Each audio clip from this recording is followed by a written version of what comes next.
Behind the Built Environment, the podcast from BESA, the UK's leading trade body for the building engineering services sector. Hello, I'm David Frise, Chief Executive of BESA. Welcome to Behind the Built Environment podcast. Joining me today is Mark Enzer. Mark is one of the built environment's leading voices on systems thinking and digital transformation. He's a former Chief Technical Officer at Mott MacDonald and former head of the UK's National Digital Twin programme. He has also held senior roles with the Centre for Digital Built Britain. Mark's work focuses on how we can use better data, connected thinking, and clearer outcomes to improve the way buildings and infrastructure serve people, nature, and society. So welcome, Mark. Thank you. We always like to kick off, apart from 5 yes-no questions, but the first question is always, did you choose the career or did the career choose you? It's probably both, isn't it? But I feel in some ways I was condemned to being an engineer from a very early age. I was one of those kind of people who took things apart, tried to put them back together again, always found there was something missing. It didn't quite always fit. But I think maybe the career chose me. Was it parents' influence involved in this, or was it just yourself, just school? Or Less so school, but I had the kind of childhood where I was given a lot of opportunity to roam around and do things and experiment and make things and see if they worked. And so I think through that I got to find out what type of engineering I might be interested in. But it was childish stuff. It was kind of making dams and breaking them and making go-karts and seeing how they worked. But an awful lot of it was about kind of making and trying and testing. And so I think, probably I had to be an engineer. So 5 yes-no questions that Okay. kind of sets the agenda for what we're going to talk about. Yes, no, please. Never as easy as you think it is. First one, can digital twins truly transform infrastructure delivery? Yes. Are we overbuilding instead of optimizing existing assets? Yes. Is data sharing the industry's biggest untapped opportunity? No. Can we reach net zero without digital transformation? Oh, you said they were difficult, didn't you? Can I have a probably not? I'll go with a no. I'll be confident. Thank you. Is collaboration improving fast enough? No. Actually, we'll start there because collaboration is really important. It's key, yeah. And when you say no, it's not, what do you mean by that? We're just not collaborating enough, or it's the quality of the collaboration? I think we are collaborating pretty well, actually. And I do think that across the built environment, we are good at collaborating. You can compare it to some other sectors. And I think that, in fact, we are pretty good at collaborating. And yet, still, it's not improving fast enough. And part of the reason I say that is because I think we need to have a much more radical approach to collaboration and joining up across organisational and sector boundaries in order to address big challenges. And I think we're getting better at collaborating around projects. Probably we need to think beyond that. And like I say, have some more radical collaboration where we pull together across government and industry and academia to achieve better outcomes. Is it about the quality of the collaboration? I'm old enough to remember partnering agreements, which were fantastic when things were going well. But as soon as they went wrong, it was, so what does the contract say? It reverted as soon as things ran into difficulty. Yes, and that really is a danger, isn't it? And I think that one of the things which we need to get to is to have incentives which are aligned towards the outcomes that we want. We don't start from that point normally. We don't start from what are we trying to achieve, what are the actual outcomes we want. But if we were to start there and we were to be really clear on what we're trying to achieve, then we can line up the incentives towards those outcomes. And that then hopefully, helpfully, would be able to get people to work together towards those outcomes. And then even if things go a little bit wrong, like you indicated, if there's the overall incentive to achieve outcomes, then we're incentivized to help each other out to get to those outcomes. And that might sound a little bit theoretical, but we do see examples of that. There are examples. I think Project 13 is fantastic in that regard, where you can see a much more enterprise-based approach to delivery rather than just transactions. And so a focus on outcomes seems to be one of those things that enables us to work together towards something that is shared and not kind of fight each other in a little local fight rather than a big outcome achievable. Is that shared within the project team, or have we got a bigger picture in mind, the societal outcomes that we want to achieve? Yeah, I've definitely got a bigger picture in mind. But I do think it goes all the way down to a project level. I think that what we're talking about already is systems thinking. It's about being more joined up in how we do things. It's the radical collaboration that I talked about. But I think that applies whether you're looking at a project level, working together on a project towards shared outcomes, or whether you're working at a much bigger level, at a city or a region, or even country level. So yes, I do think that this same approach can work at multiple different levels. It comes down to the same thing. It's know what we're trying to achieve so that then we can put in place what is needed to achieve it. So can you tell me a bit about systems thinking, which you referenced there briefly? What is systems thinking in this arena? Yeah, I think it's easy to get worried by terms like systems thinking, isn't it? And I know some people don't like the terminology, in which case we don't have to use the terminology. But very simply, it's just being joined up in how we do things. I think it is about being clear on outcomes. I think it's understanding how things fit together. I think it's about being aware that the whole is more than the sum of the parts. And because of that fact that we're all familiar with, aren't we, that expression, the whole is more than the sum of the parts. It's kind of recognizing that if you only focus on the parts, you probably don't get the full value. And I think that what systems thinking does is it enables the kind of the combination of the parts and the whole to get more value. Putting it simply, at a built environment level, I think that if we apply systems approaches, if we get this systems thinking right, if you have something which is more strategic and long-term and joined up, the promise of it is that we get better outcomes per pound. And what I mean by outcomes, at the biggest level, is environmental, social, and economic outcomes. That's what we want, surely. And we don't have so many pounds left, and therefore it clearly makes sense to try and get the best we can, the best outcomes per pound. But more often than not, that's not how we think. The way we think is about minimizing the cost of projects, minimizing the cost of inputs, rather than maximizing the value of outcomes. And that's an easy thing to say, but it's quite a big shift in thinking. However, I think if we go down that route, if we're aiming for better outcomes per pound, then an awful lot of stuff gets sorted out. So that's a little bit of a long explanation as to what I mean by system thinking. But if you boil it all down, it's just about being joined up. It's kind of common sense. But the thing about common sense, it's not that common, isn't it? Exactly. But we see this everywhere, don't we? If we look in construction in particular, we break things into projects, and we bring all that thinking to breaking things down into projects. So there's a skills shortage. So what we need is more brickies, more plumbers, more electricians, rather than going, well, what is it we're trying to achieve? How do we get there? And taking into account other factors like the role of direct employment in that, and payment cycles in the industry, and workloads, and all of those things rarely really get inputted into this. We just go, we need more of this. That's the answer. I think that's exactly right. That's exactly the way we think. We kind of jump straight on to doing a thing rather than working out what we're trying to achieve, and then coming back from that to work out the best way of achieving it. And I think we do that at pretty much every level. And you've given some great examples there. But in saying that, I probably need to emphasize that I'm not anti-project. Projects are still the best way of getting things done. Projects are marvelous. We need to be really good at projects.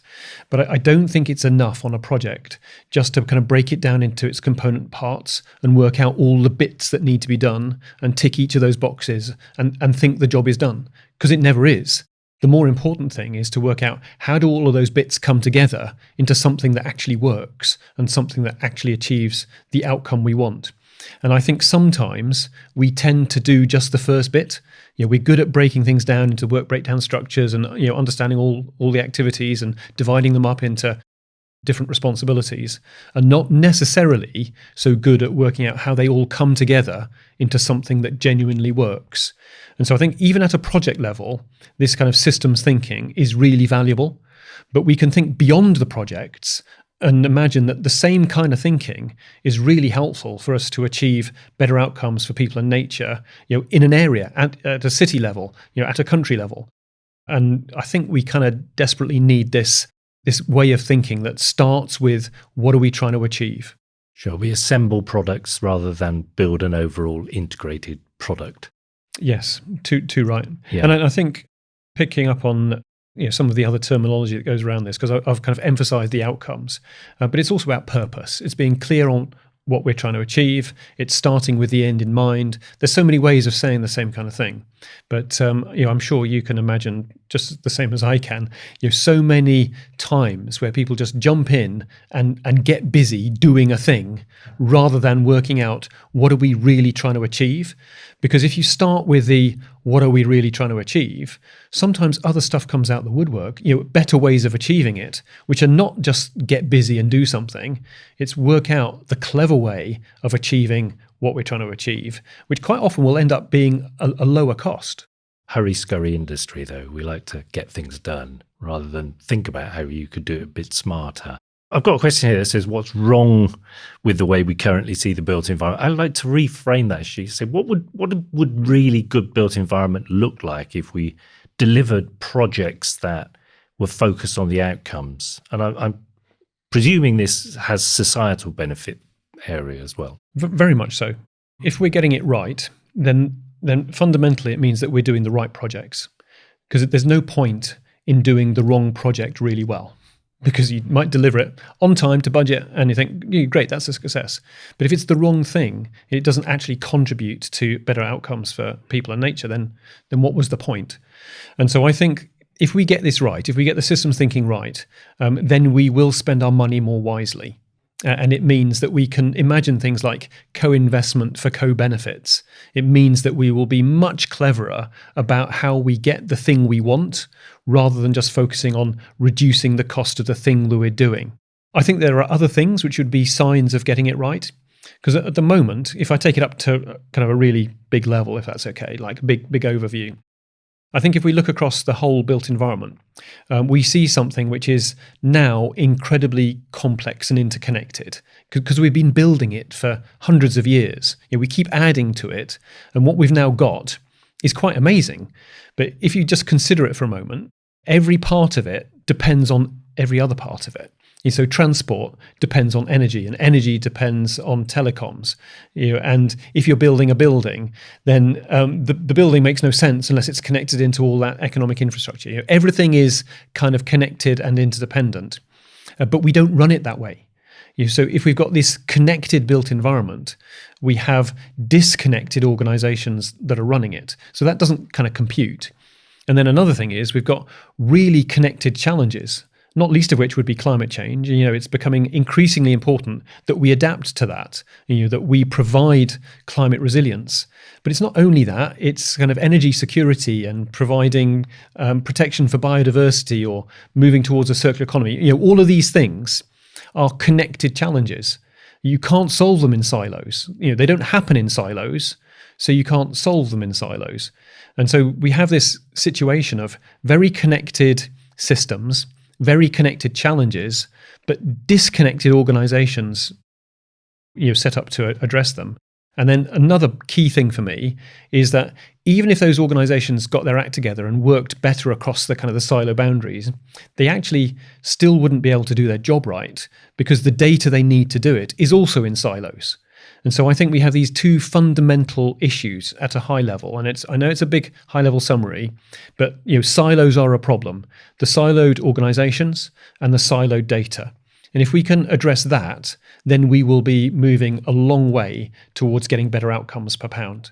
And actually, David, that's kind of one of the reasons why the stuff you said earlier about the digital transformation is very connected to systems thinking, because we've got the data in silos. We need to kind of connect that up, enable data integration and data sharing infrastructure. And that's part of the solution.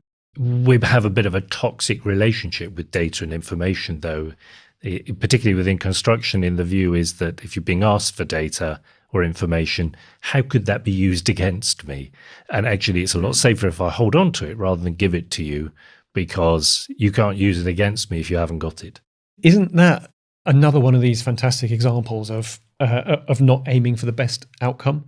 Because you end up with a suboptimal solution where the data could be genuinely valuable for a better outcome, but for the reasons you just outlined, people kind of keep it. And the incentives are all wrong then. But I think that if we see data right through the right kind of eyes and can see that its value is in giving us insight so that we can make better decisions, and actually the route to better value is making better decisions faster, then it's in all of our interests to get the right data to the right people at the right time to make the right decisions. And then we all win. And therefore we should be incentivized towards doing that, and not incentivized in a perverse kind of way to keeping our data to ourselves, because keeping our data to ourselves is exactly the data silo that I was talking about. Yeah. But you have structures and mechanisms in place. I think everybody would agree with that and say, yes, that's a fantastic idea. I'd love to be able to do that. But there are structures and mechanisms in place saying in contract law that actually prevent me doing that to protect my own position. I spend a lot of time in Finland.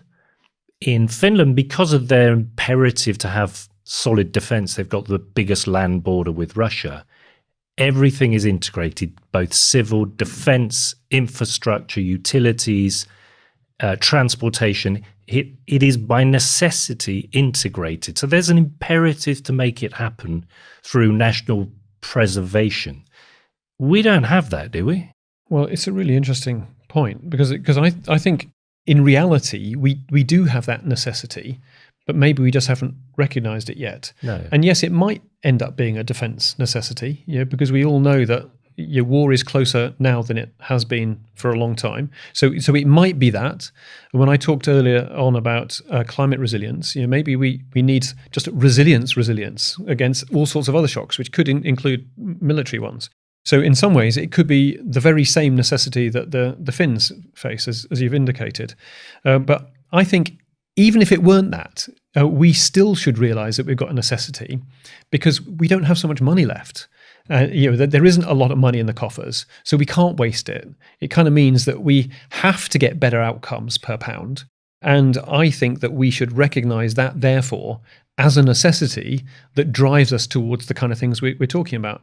And it's no good to just say, the structures and mechanisms are in place which prevent us from doing it. It's like, so change the structures and mechanisms. There's a bigger thing at stake. And if the structures and mechanisms are wrong, change them. So are we measuring and therefore, I guess, valuing the wrong things? I think so, yes. I mean, you are asking big questions, aren't you? That's my job. I think one of the things is that we're so accustomed to measuring value in terms of pounds that we think that is value, and that we think that if we saved a few pounds, that itself is value. And again, I'm not against saving money. We've got to be careful about it. But I think there's something bigger at stake. And really what I think we need to be doing is seeing that these outcomes that we've been talking about, those actually constitute value. If we've come to a place where we know what we're trying to achieve, that is the definition of value. Like, surely it is. Because if it's the thing we want, if it's the thing we want to achieve, then it has value.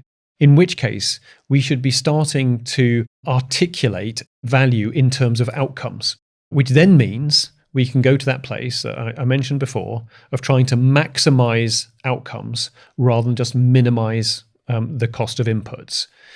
It's a big change, but I think at the moment we're probably not valuing the right things. We're not recognizing that environmental, social, and economic outcomes actually are value.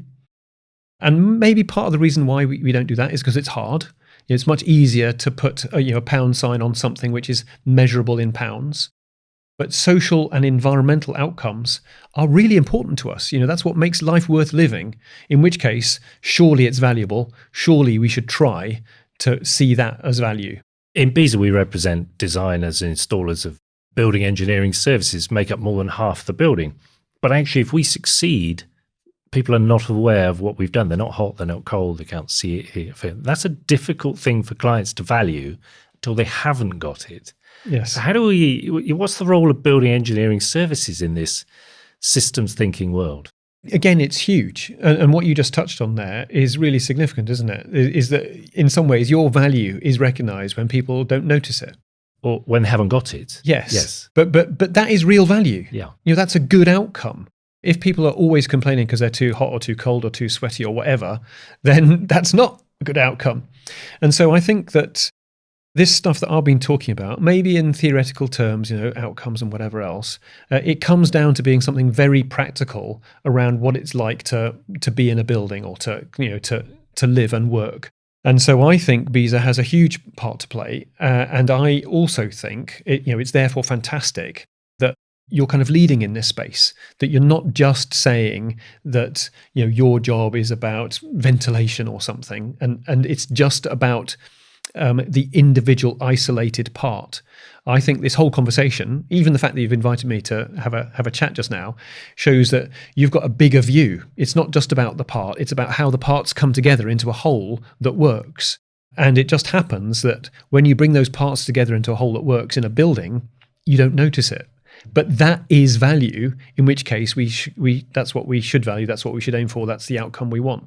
The statistic we quote a lot is that 90% of us spend 90% of our time in a building. So the social benefit of buildings that work is incredible in terms of mental and physical well-being. Absolutely. And everyone's heard of kind of sick building syndrome, haven't they? And that's not good for people's health and well-being. I think somehow or other, people need to recognise the value of what you guys do. Well, thank you. Paying us more, really. The role of digital twins, how do you see that developing over there? I don't know, what's a reasonable period of time? 5 years, 10 years? What's going to happen? There's been a lot of development in the digital twin land over the last 5 years. Things are without a doubt moving. I think a lot more people have heard of digital twins, know what they are. And maybe I should just explain very briefly for people who are not familiar. A digital twin is basically just a thing that makes a connection between digital and physical worlds. And so the physical world is very familiar to us, isn't it? And it could be the building that we were just talking about. But then you can imagine a digital version of that building, and it becomes a kind of a digital twin or a twin system when you make the connection between them. And so, in other words, you've got data going from the physical world into the digital world, where you've got a model of it, you generate insight, make some decisions, which then enable some kind of intervention back in the physical world. So you've got this two-way connection, data going one way and interventions going back the other way. That's a digital twin. And so we can see digital twins potentially being useful all over the place. You absolutely can imagine digital twins of a ventilation system or of a whole building or of an energy network. You can imagine digital twins being useful in each of those cases, helping to make better operational decisions. But I think if I boil it down to what digital twins are really good for, it's helping to make better decisions faster. And if we can make better decisions faster, then we can get to better outcomes. And that's a nice thing. It's like we want that. And that would be a really good thing if we were using digital twins for that purpose in lots of places around the built environment. But what we can imagine, I think, is even better than that, which is getting some of the digital twins to talk to each other. You're getting a federation of digital twins. Because then if you've got digital twins talking to each other and sharing relevant information, then you're making even better decisions. It means that you can help to understand the whole system better and then intervene more effectively. So boiling that down, where I think it becomes simple to see, is look at individual digital twins for making better decisions faster, and look at federated digital twins for understanding the whole system better and intervening more effectively, which incidentally is exactly what we said a few minutes back is what we want. That's what we need in the system space. So hopefully digital twins and federated digital twins are really helpful to us. From what we were talking about earlier is that, projects are split down into packages and smaller and smaller packages, which has led to a great deal of fragmentation within the industry. So how does someone in an SME who, tier 3, tier 4, how do they engage with the digital twin program or the digitization program? How do they get themselves involved? Yeah, it is a good question. And I think it's a really big challenge because I think that exact fragmentation that you talk about is kind of one of the things which we've got to deal with across the industry. And I spoke about it earlier in terms of the siloed organizations. It's the same thing, siloed organizations, fragmentation. And this is one of the big challenges. I don't think that an SME all by themselves can solve all the problems. Of course they can't. But they can be willing to be part of others coming together to solve the problem. And I think that's part of what we have to do here. Actually, right at the top of the podcast, we started, didn't we, talking about collaboration and radical collaboration and doing better than we're doing at the moment. Because I think we're willing to collaborate, and I think it's an industry that is actually pretty good at collaborating, but we need the incentives to do that. What enables us to work across organizational and sector boundaries. And so that does mean quite a big coming together. It means not just the SME of your question trying to sort it out by themselves. It means kind of them working with the client, with contractors, with the others who are around them to come to that better solution that ends up being of benefit to them all, not just the individual, but to the whole enterprise. I guess the same is the question really around systems thinking, in that most contractors then are time strapped. But it strikes me from what you're saying that if you actually adopted that within your business and you're an SME, you'd end up with a better business. Where's a good starting point for getting into systems thinking and engaging with others on this? There's two ways I'd like to answer that, because I think that the basic approach that we talked about before is probably relevant right down at the level of an individual SME. The whole thing of starting with the end in mind. What is it we're trying to achieve? I think that message works at whichever level you look at it. At the national level, city level, project level, SME level, wherever you look, it's kind of a good idea to start with what you're trying to achieve. I think there's another part of it, which is understanding the system that you're dealing with.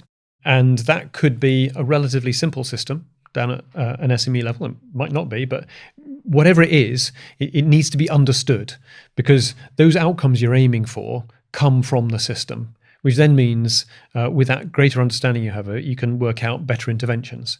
And so I think that the fundamental message of systems thinking will work at an SME level. So we can just go ahead and apply that. I think if we're going to try and be more joined up, though, across the industry, we need more of a kind of a joining up force, some kind of energy put into the system to make it get joined up a bit more.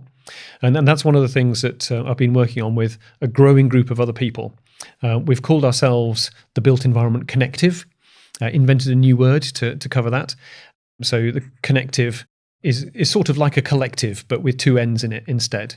And the idea is that it's about how we can work together to get to a place where we're doing more joined up thinking across the built environment.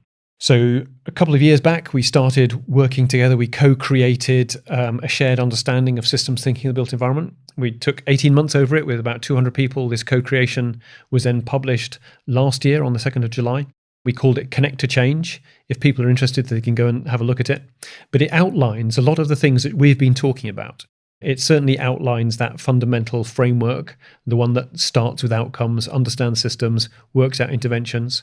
So what we're trying to do is get more of that to happen across the whole built environment. So now we're working with clients, with government organisation, to try and understand how we can bring it in a helpful, useful way, a doable way, so that we can start moving towards what we've been talking about, getting better outcomes per pound. And so it's a bit of a long answer to your question, but I think that there's, I'm trying to point to two ways that this SME can get involved. There's one is directly in whatever they're doing, just start applying systems thinking, because it will probably be good, probably help them. But also can be part of this wider movement across the built environment to say that we collectively would like to see more systems thinking because we collectively can see value in it. What most SMEs don't understand is actually someone who comes in and says, that's fine in theory, but in practice, this is what happens. Can we design something that actually takes that into account, rather than how we talked before we even started the podcast about the say-do gap, the difference between what people say they do and what they actually do. Or it's even in many cases, I think, between what they think they actually do and what actually happens. And the SME are very good at kind of puncturing that view of this is how it happens. No, practically, it's more like this. The pragmatism comes in. Yeah. I mean, I think the say-do gap that you talk about is a really important gap, isn't it? Yeah. And maybe that's why I like this idea that an individual SME can just get on with some systems thinking in their own kind of sphere of influence. They don't have to wait for anyone else somewhere else to sort things out. that the SME can, in some ways, address their own say-do gap and get some value from systems thinking. But then what I'm talking about at more the industry level, which hopefully will enable all of us to start moving towards a place where we start by knowing what we're trying to achieve. Quite intentionally we do that. We don't start a project without knowing what its purpose is, and then we can all pull together to achieve it. There's some practical things there too. And again, there's probably a say-do gap, because it's easy to say that and it might be more difficult to do. But surely it's a direction we have to go in, because down that route, we do get this better value. We waste less money. It means we get more of what we try to achieve. And I think, certainly I can, I'm sure you can, I'm sure that your viewers can imagine an awful lot of projects that they've been involved in that have just gone ahead and done some stuff without really being clear on what they're trying to achieve. Because if they were clear on what they're trying to achieve, they would have gone about it a different way. And if we can imagine or remember those kind of projects that we've all worked on, you think, how different would it be if we just did this simple thing? That would be a good starting point, wouldn't it? Again, we talked about this, how good it would be if you designed the building before you started building it. But exactly. It'll never catch exactly. on. You're on it. It wouldn't be much of a podcast in engineering if we didn't talk about the impact of AI. So is AI going to supercharge systems thinking and digital twins, just the ability to use them, develop them, look at options, improve productivity? I think it definitely has the potential to do that, but also it has the potential to mess things up in quite a big way. I mean, I think that it's really important with AI that we determine the future we want, and then we move towards it, rather than just dumbly receive the future that somebody else gives to us. And so I think that particularly with AI, it's really important for us to define a human future where people are at the center, where digitalization is all about enabling people. And so we don't kind of trip up or suddenly sleepwalk into this place where we have humans serving machines. It should be the other way around. Machines serve the humans. And I worry that if we're not intentional about that, if we don't start with the end in mind, it's the same point, isn't it? If we don't do that, we'll end up in a place where humans are just slaves to machines. So if we sort that out, if we work out what we want to achieve with AI and then understand the steps to get there, I think AI can be fantastic for us. For sure it can be, but I don't think it's a given. I think that we have to kind of fight for this. And definitely when it comes to digital twins, there's so many ways in which you can use AI around a digital twin, which I would love to bore you about, but I'm thinking maybe I shouldn't. No. But there's just one I would mention, which is the whole thing of using AI within the heart of a digital twin. Because in the heart of a twin is a model. And those models are usually physics-based or agent-based models.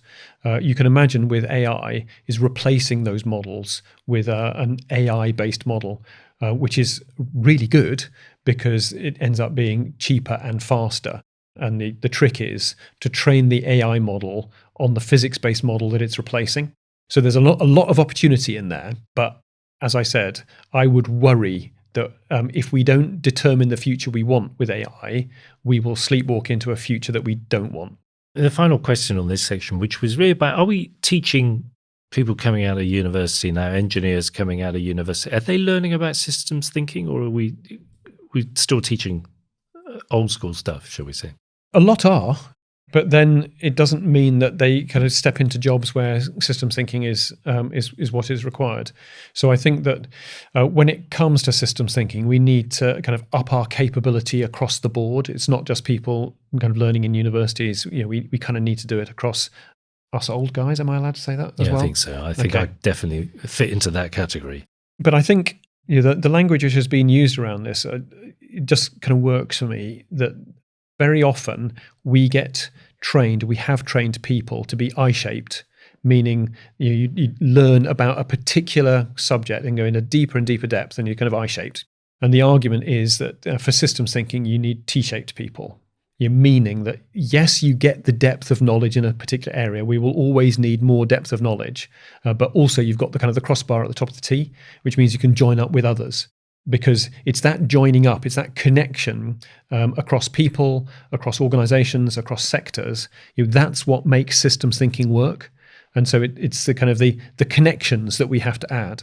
I'm an ex-submariner, so that's the exact model that we'd follow. You learn about all the systems, everybody else's role before you really learn your own. And that the benefits of that are massive in terms of professionalism. Yeah, absolutely. Did you call it I-shaped and T-shaped? No. Okay. No, we didn't call it part 1, 2, and 3. But you recognise that kind of model. I recognise that's what it is now. You're describing it.